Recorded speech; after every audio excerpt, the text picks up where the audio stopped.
Hello, everyone, and welcome to our Spiritist Psychology Study Group on human beings in conflict, Challenge for the Conscious Being, where we explore our unconscious to help us enhance our mental health, our spirituality, and our wholeness based on the teachings of Joanna de Angelis. I'm Fabrício Assunção from the Spiritist Society of Bournemouth. Here with us is our speaker, Dr. Anahy Fonseca. This evening, Anahy will give us a PowerPoint presentation with main ideas brought by Joanna de Angelis and other authors. We will have time for your questions and a time for us to share firsthand experience related to our study. Now, a few words of introductions about Anahy. Dr. Anahy Fonseca is a psychiatrist and a Jungian analyst who for some 30 years has been working in psychotherapy, diagnosis, and research on the relationship between spirituality and mental health. She is a member of the Medical Spiritist Association of Brazil, where she teaches Spiritist Psychology by Joanna de Angelis. I now hand it over to you, Anahy, for her talk about conflicts and consciousness. Over to you, Anahy. Thank you, Fabrício. Hello, everyone. I'll just start sharing my PowerPoint. You have to allow me Yeah, I just enable you. to present, Fabrício. Okay. So, oops, something happened here. I'll start again.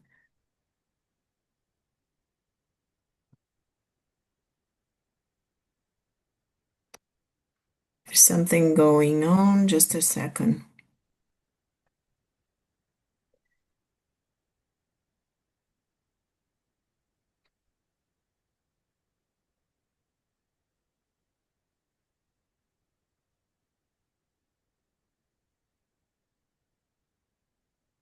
Okay, now I think I got it. Yeah, we can see your screen. Yeah. Yeah. Okay. Is that all right? Full screen? Yes, full screen. Perfect. Yeah. Okay. So most of all have already the beautiful translation that Sylvia and Bob have done. Um, so in the text, and I brought some other authors for us to think together. So let's go ahead. So this is the Human Beings in Conflict study group, Challenge for the Conscious Being, a journey of self-discovery inspired by the spirit Joanna de Angelis.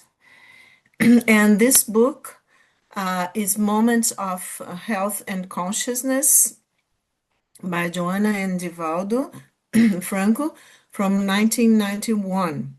We are going to study chapter 4, Conflicts and Consciousness. I understand that because there is this question of translation from Portuguese to English, that it's not always, it's a challenge because of the Latin origin of course, of Portuguese, and sometimes it's a little difficult to translate. And of course, we are paying cautious attention to the mentor, Joanna de Angelis, and what she meant. So, in one of two sentences, I made a slight difference because of the psychological terms and the meaning of the sentence sometimes are not so clear in the translation from Portuguese to English. For instance, and I think this is important because, and we can discuss later. For instance, in English, awareness and consciousness have, in psychological terms, some differences, right?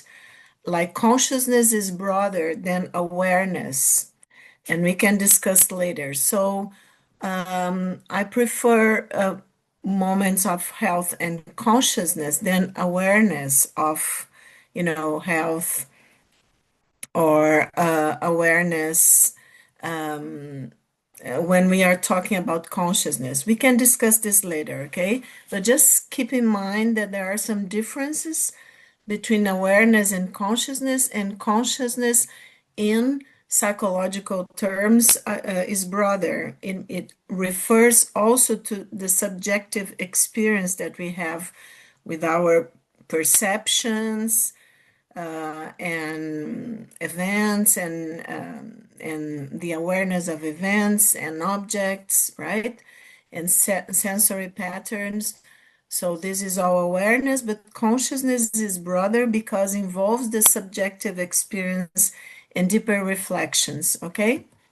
Okay, just And I brought you, sorry, Anahy, sorry. just one point very quickly. I actually didn't translate the title when I received it, was already Yes. translated, and I thought maybe they had spoken to you. I would have changed it actually, but as it has done, I thought Okay. somebody had already decided on it. That's a point. That's all. Yes, thank you, Sylvia. I understand because the chapter came to me only with the this sorry, consciousness, right? And not awareness, but and I understood. But in if people go and look in our schedule, right, Fabricio, the book is awareness is the name, not consciousness. So I just wanted to clarify that from the psychological point of view, and it doesn't matter too much, but it's just for us. Oh, sorry, to have an idea. So I brought this image, okay, and a question for you guys, because most of you that are in the WhatsApp group will have read the text. And so this image is from another PowerPoint presentation from one of many years ago, from one of my presentations in the Congress of the Spiritist Medical Association of Brazil. And I was talking about different models of the understanding, different authors, the understanding of, the models of the mind. So from Freud until Jung, without Melanie Klein, Winnicott, and all of those beautiful authors that have dedicated their lives to understand how our mind work.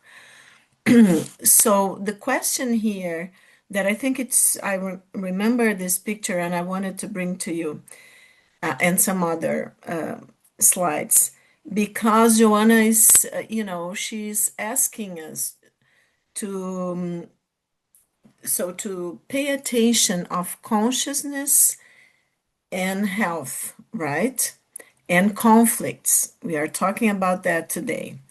So, how can we play a beautiful melody if we think of our development, the psychic development, development of our, an expansion of our consciousness with our hands tied? That's the image, and I think it's as Jungian, as a Jungian analyst, I like very much to connect with some image, right? So I think, unfortunately, this image, this power presentation that I used these images for like 20 years ago, and it's so up to date, unfortunately, right? Still, for many people, not for all, we are in a time of the awakening of the spirit, as Joanna has a beautiful book. And a lot of people are awakening to the reality, our inner reality, our true reality, let's say, that it's the reality of the spirit, that we are spirits living a material experience for learning, for development, right? For evolving consciousness. But if we keep our hands tied, how can we play this beautiful melody? So let's see what Joanna. Oh, and before Joanna, in this PowerPoint presentation, and because Joanna, in this beautiful book, that it's Moments of Health and Consciousness, right? She uses in the end of each chapter she connects to the questions of the Spirit's book. Okay. And I remembered then in that ancient, that it's so up to date power presentation from 20 years, that I had put a quote from André Luiz, the Spirit, that wrote from, I think, 1944 on. I think Not Solar, Our Home is the first book of this series by Chico Xavier, that it's the median, very well known in Brazil, and of course there are lots of translations to English. English, I think most of his main books are already translated to English. And this series is from a medical doctor in spirit that he called himself André Luiz. It's another story. We can talk another day. And he gave information, a lot of books, and he gave information to Chico Xavier about, the observations that he did in the spiritual realms close to Earth, okay? So André Luiz, and he was a medical doctor when he was in the flesh. So André Luiz said in this, its mechanisms of mediumship, in the book, it is impossible to expect a cure by means of exclusively objective processes. It is essential to penetrate the soul, to delve into the core of the personality, to improve the effects by helping the causes. So, for those who read the text that for today's meeting, that is in the WhatsApp group, you can see that André Luiz is, and it's another medium because the Joanna is the mentor of Divaldo Pereira Franco, and André Luiz it's not the mentor, but it's a spirit that worked very closely, made all this, I think, 10 years. Chico Xavier, more or less, a psychograph, many books dictated by André Luiz. Okay, so and you can see that it's very much alike what you have read, and we are going to be talking today about what Joanna talks to us in this topic: conflicts and consciousness. Okay, so this is chapter 4 of the book. So I'm just putting here.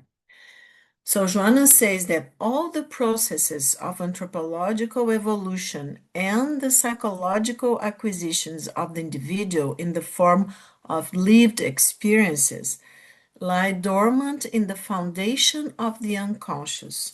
All the process, everything that has happened to us in the anthropological evolution and the psychological acquisitions, right? Because they are consequences of our experiences here on earth and everything that the spirit is learning with these experiences.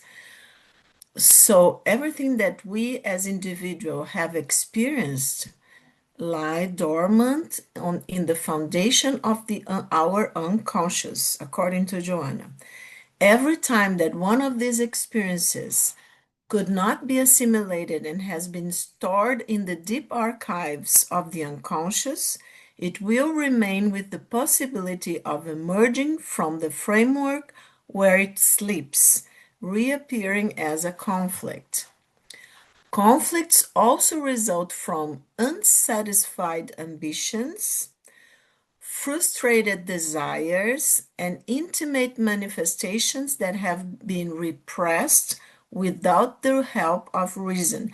But remember, everyone, that when Joanna is talking about that, of course, she is referring to our personality in this life, everything that we experience, but also from, at the same time, we can think, and she's talking about that because she's using the Jungian depth psychology, right?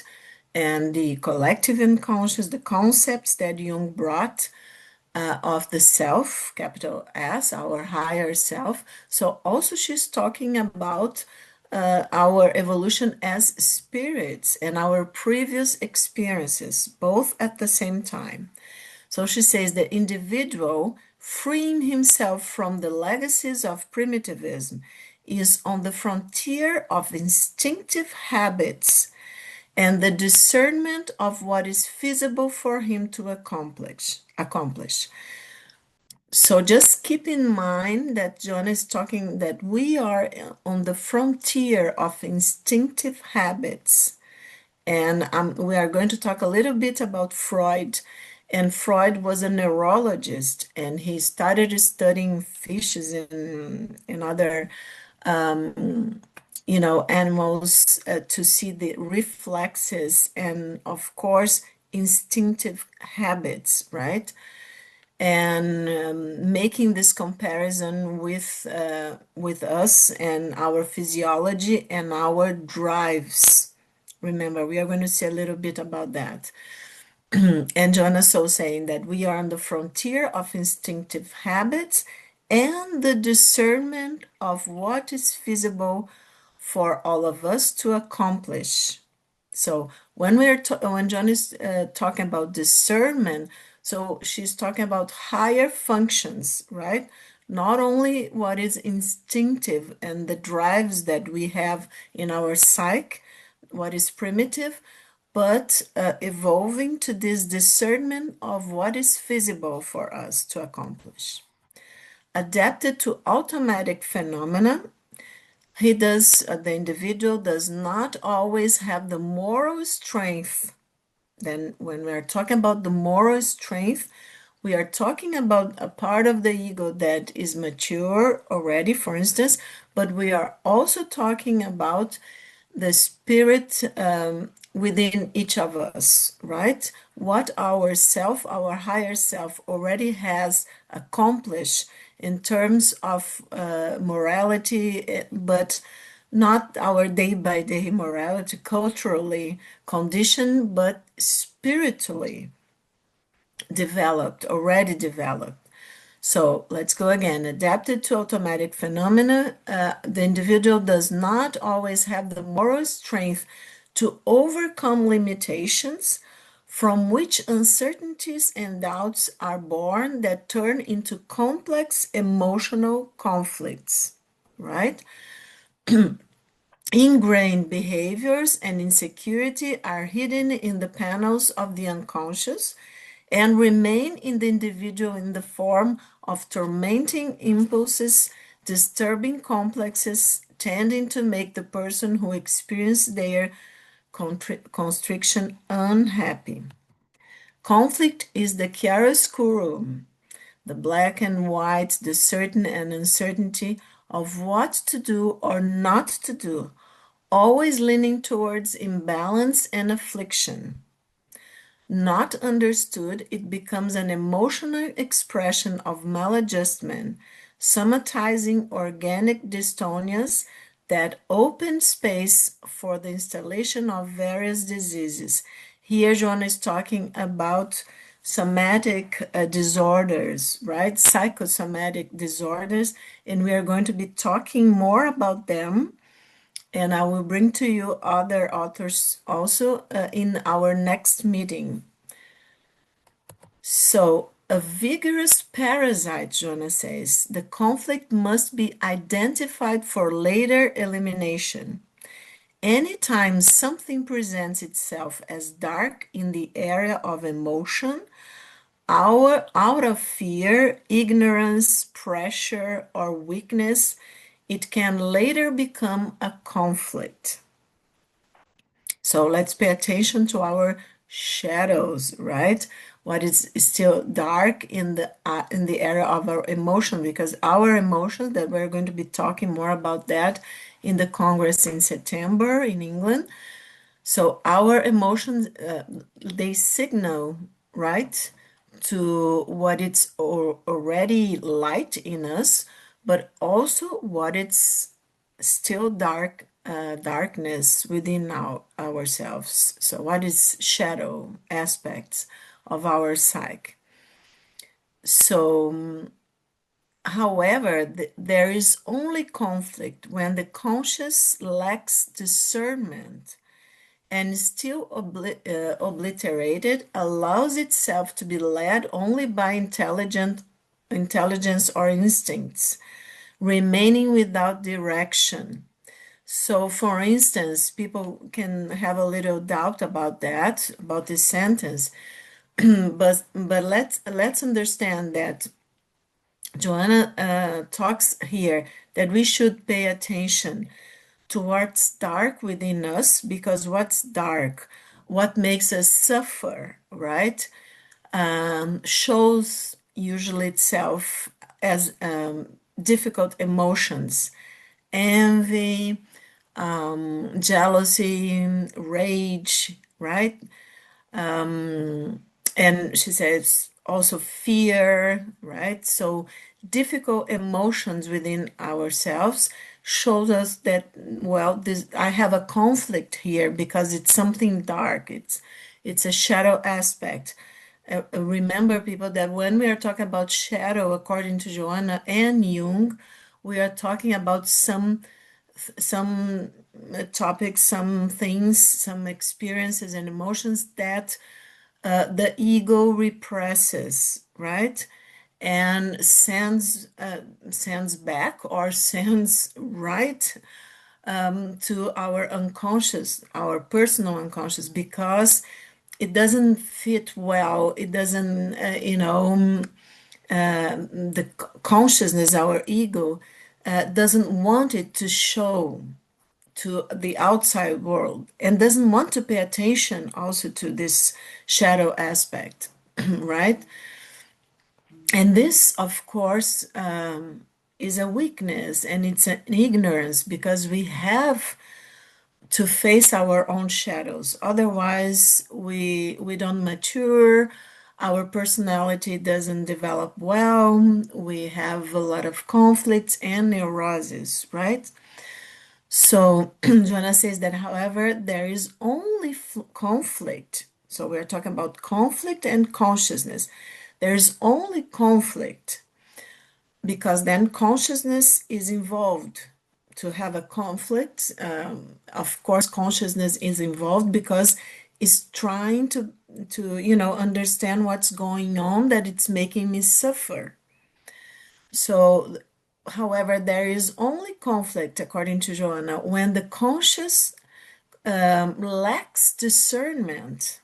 When I cannot discern, this is that, this is light, this is darkness, this is good, this is bad, and still obliterated, allows itself to be led only by intelligence or instinct, remaining without direction. For instance, the mechanisms of defense that we have already seen, I think, in the first year of our meetings, and you can go to Burnout Society YouTube channel to see this meeting where we talked about mechanisms of defense. They involve intelligence, right? Because, for instance, reactive formation, where I have a lot of drives that are unacceptable for instance, sexual problems and conflicts, and then I deny them. That's very classical, and Freud talked about that. For him, actually, religiousness had everything to do with this mechanism of defense, reaction formation. And then he or the person in the consciousness, in the ego, say, well, I will, my calling is to be a religious person, and the ego, of course, represses all the conflicts in sexuality that the person has, and the person turns to religion, for instance, and but not what we call in for research purposes intrinsic religiousness, because intrinsic religiousness is when my religion and my understanding of, the topics and the explanations that my religion is giving to life, to the brotherhood of humankind, man, and to all the high values, they are within me, and they are part of my inner world, and they give purpose and meaning to my life. This is cool. This is we call in psychology and psychiatry intrinsic religiousness. Okay, extrinsic religiousness is like fanaticism, when I'm not exactly I'm not integrated and I'm not living in my inner world.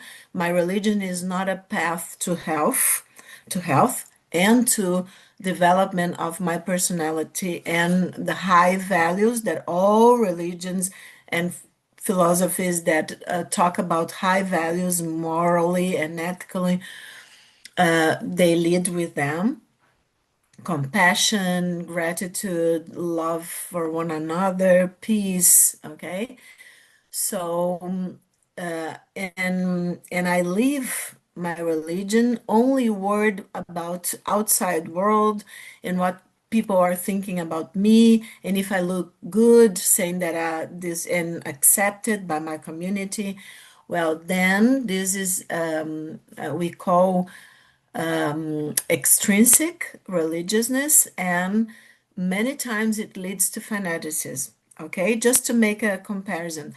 So then, when the ego, back to the text, the ego is defending the mechanism of defense of the ego.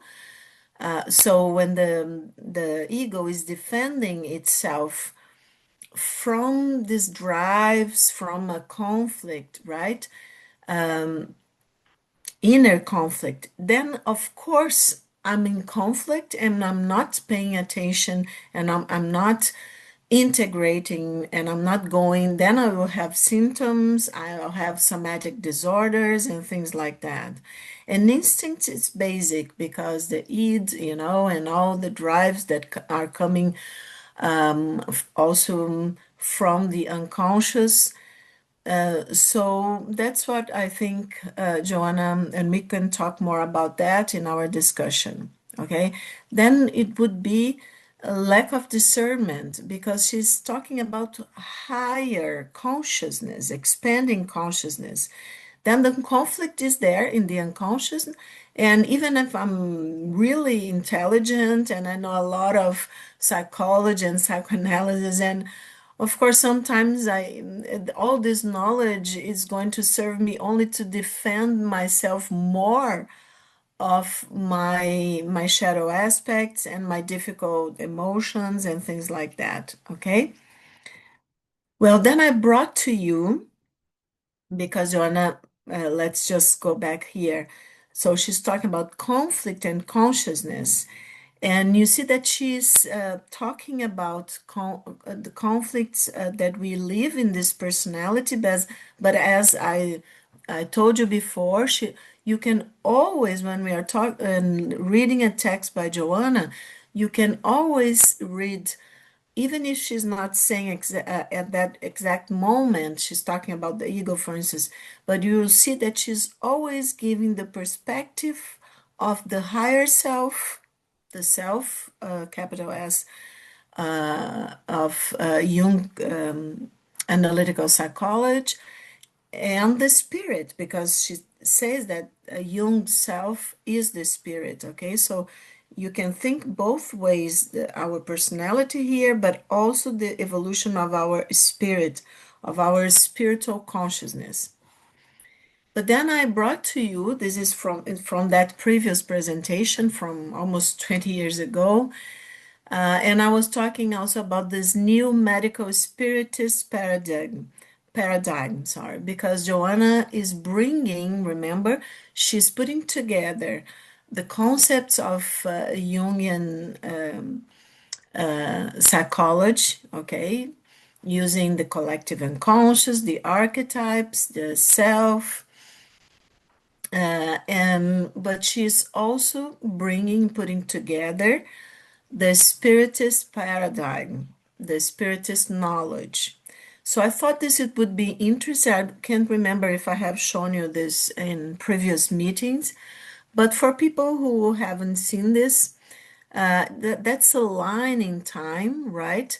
And I think it's very important for us if we're talking about conflicts that are the way at this point still that we evolve. We are going to see what Jung talks about that, and you have read what Joanna talks about that. So without conflict, Jung says, there is no expansion of consciousness. We are going to see more about that. But let's see. Remember here, 1856 is the year that of the birth of Freud. Freud was born in 1856, and Allan Kardec's the book, the first book, the Spirits book, was in 1857, 1 year later. So if you can think of spiritual strategy, let's say, and the reincarnation of this, souls that came here to talk about the psyche, to help us understand in this path of self-discovery, understand who we are, what are we doing here, from where are we heading. So see how important. Freud is born 1856.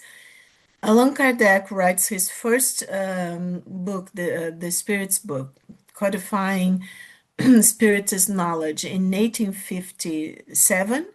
Then in 1868 is the last book, last of Kardec's book, Genesis. And in 7 years later, 1875 is the birth of Jung. And in 1895, 20 years later of Jung's birth, Freud writes Studies on Hysteria, his first major book. And then a couple of years later, he spent 2 years writing the interpretation of dreams that Jung read, and where Jung connects to Freud by reading. Like he was 20 something, so 24 more or less, 25, reading the interpretation of dreams. And in 1903, he writes his very famous work to thesis by the end of medical school on the psychology and pathology of so-called occult phenomena that Freud read, and where Freud accepts to meet Jung, and both stayed 12, 14 hours talking without, almost without stopping, the first time they met. And then in 1912 is the book Symbols of Transformation, where Jung talks about the archetypes, the collective unconscious, and where he breaks up with Freud. Okay, so I wanted to bring this to you so you can have a broader view of how this beautiful and we are very grateful for all of them, of course, in different levels. But the Freud and Jung and Allan Kardec's books, they came like almost in a sequence that has an intelligence, of course, a higher intelligence behind all this production, because we are never alone, and it's not never only one person that discovers something. We always have mentors and spirits working with us, and a purpose for everything. So here we know him. Here's an image of Freud. And if we are talking about conflicts, let's see a little bit very quickly of what Freud says. We have already seen that in our first meetings, first year, but just to remind what he says specifically about conflict, right? So Freud, in his psychoanalytic theory, He says that conflict refers to the internal struggles between opposing forces within the human psyche. But for him, this conflict, these opposing forces within our psyche, are primarily what he called the id, ego, and superego, right? And these conflicts arise from the clash between basic biological drives, the id, right? The primal instinctual urges and desires, right, that ask for realization and pleasure, immediate gratification, the demands of reality and social norms that the ego would have to deal with that, our consciousness, and internalized moral standards, but moral standards that come from our parents, from our culture, right?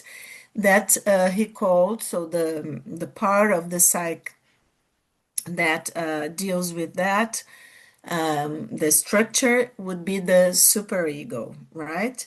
So these unresolved conflicts are believed to be a source, according to Freud, of neuroses and psychological problems. And then I just made a summary here for you that psychic conflict. So for Freud, Sigmund Freud, they have this opposition between instinctive forces and repressive forces. They cause, when unresolved, of course, these conflicts, they cause symptoms.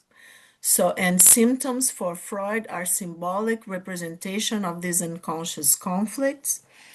This concept inaugurates psychoanalysis as a new science with its own specific and consistent theoretical technical references. And Freud represents the intersection of two periods, positivism and the discovery of an unknown field, because the unconscious and the laws, the mechanisms of defense, the inner conflicts, the way that the symptoms result from this conflict, all of this, the first studies, more in scientific terms, the science that we is still valid today is Freud initiates, okay, this study. And then we have Jung, okay, and what Jung talks about, and we have been talking about that, and Joanna uses a lot of Jung psychology and terms and principles. But so Jung also agrees with Freud that there is this clash within the psyche between opposing forces, mainly conscious and unconscious elements or structures in our psyche. But for Jung, this so conscious and unconscious, but some examples that we have already seen here. The ego and the unconscious, for instance, shadow, right? So the persona and the way that the ego wants to represent itself and wants to appear to the outside world and to important people in someone's life, and the stuff that threatens this image, this persona that Jung called shadow, right? And for instance, the persona and the personal unconscious and the collective unconscious. So these are all dualities and opposing forces that Jung goes beyond what Freud went, because Freud keeps in the personal unconscious. For him, the collective unconscious even doesn't even exist. That's why one of the main reasons they break apart. But Jung's dives deeper, so it gets to the collective unconscious and its structures. Okay, so And for Jung, this tension of the opposing forces within the psyche leads us, all of us, to psychological growth, not only to neuroses and neurotic patterns and behaviors, but the conflicts for Jung, they are very important because if we can, hold this tension within us, do what we are learning to do here in our psychotherapy analysis or whatever reflections, meditations, that when we try to hold this tension and to realize and integrate what we think it's difficult, what the egos is struggling against, then we come to another moment where the ego gets stronger and we evolve and develop consciousness, okay? So this, for Jung, these opposing forces and these conflicts, they drive psychological growth. And remember, they are very important. Conflicts are very important and unavoidable in our process of individuation, okay? That it's, remember, a lifelong journey of becoming a whole and integrated self, individual, psychically speaking. Okay? So I brought to you because we were talking about Jung's thesis on the psychological and pathology of so called occult phenomena. Jung says, my effort has been aimed, that's in the end of his thesis. My effort has been aimed above all at the superficial opinion of those who give nothing more than a sneer to the so-called occult phenomena, and has also had the aim of showing the various connections that exist between these phenomena in the experimental field of medicine and psychology, and of pointing out the various weighty questions that this unexplored field still hold for us. Wow. He was very young because he was finishing medical school. And this is last century, in the first middle of last century. And it's so, I can testify for that. It's so up to date, and we need still so many more researches on this field, because anomalous experiences, that's one of the experiences that one of the research that I'm involved in.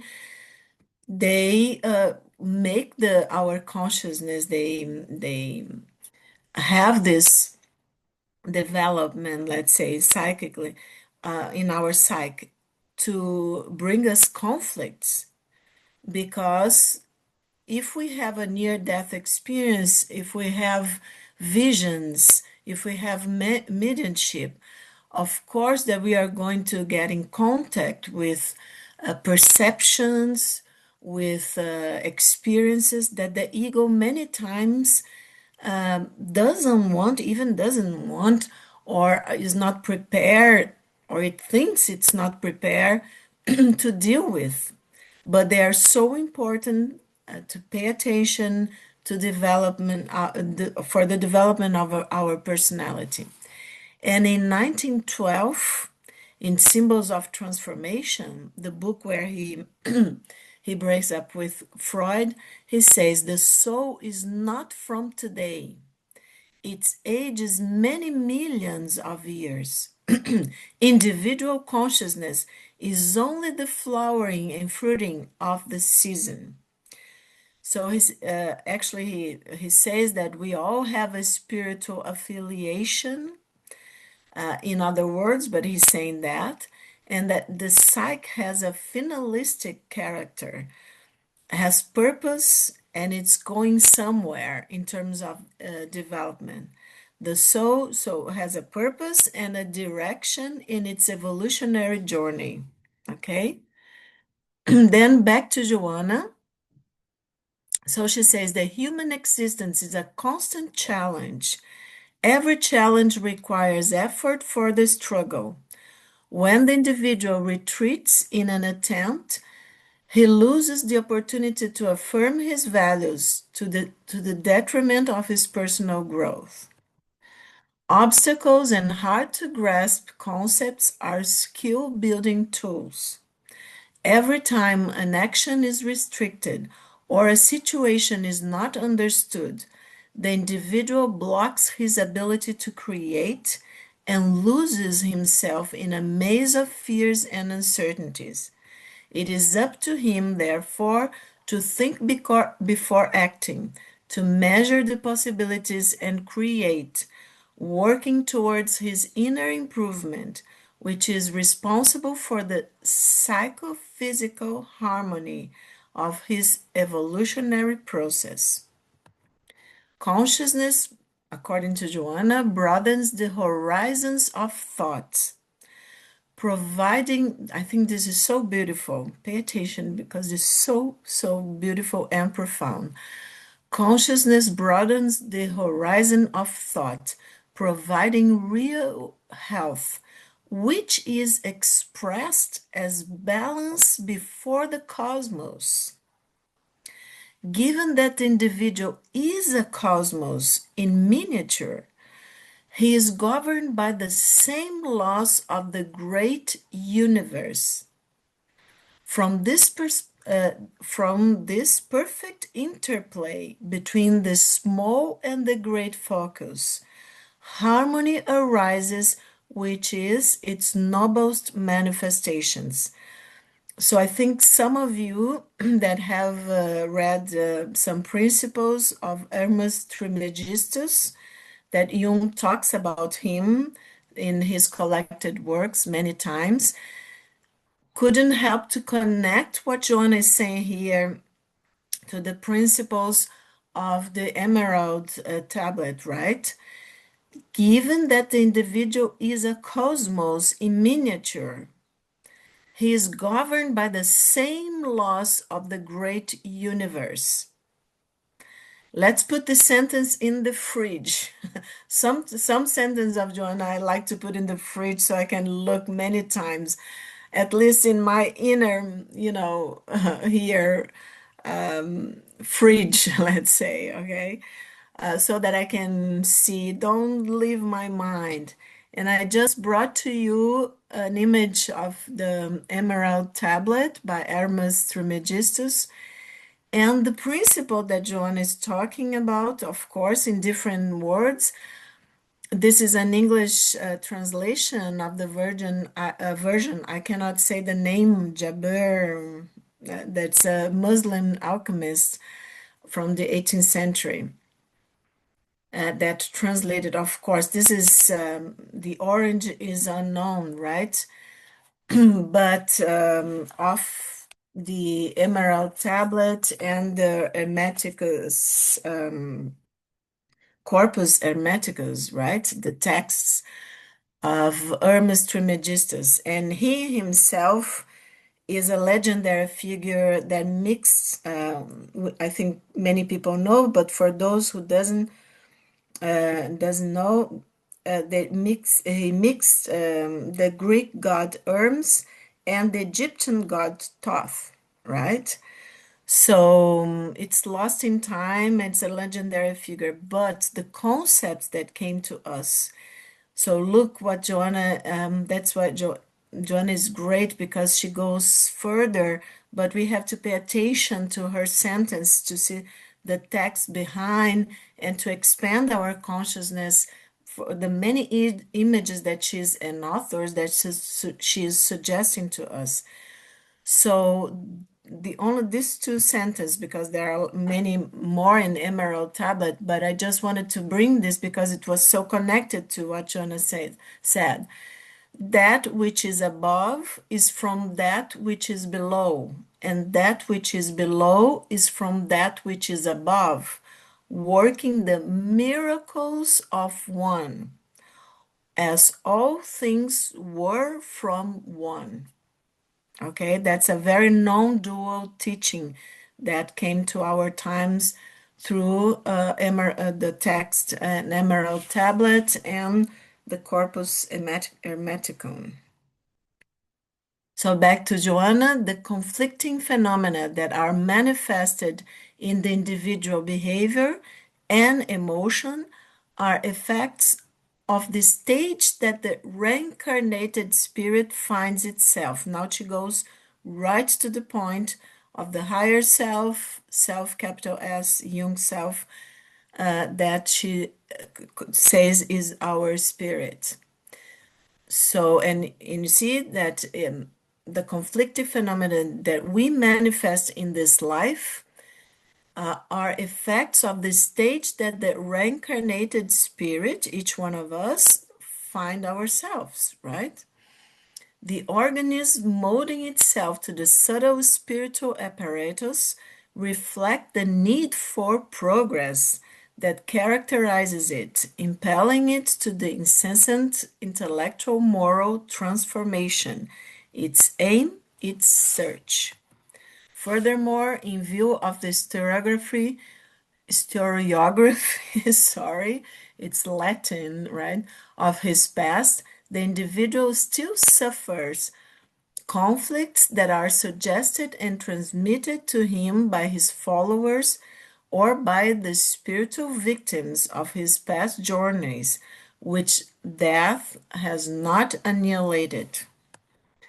Faced with the intense and frequent manifestation of conflicts in human lives, Allan Kardec, that's in the end of the chapter, requested an explanation from the luminary masters, as can be read in question 361 of the Spirit's book.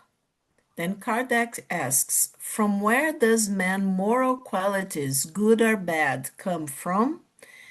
And the Spirits replied, there are those of the Spirit who is incarnated in him. The purer is that spirit, the more decidedly is the man inclined to goodness, which is to say, without conflicts.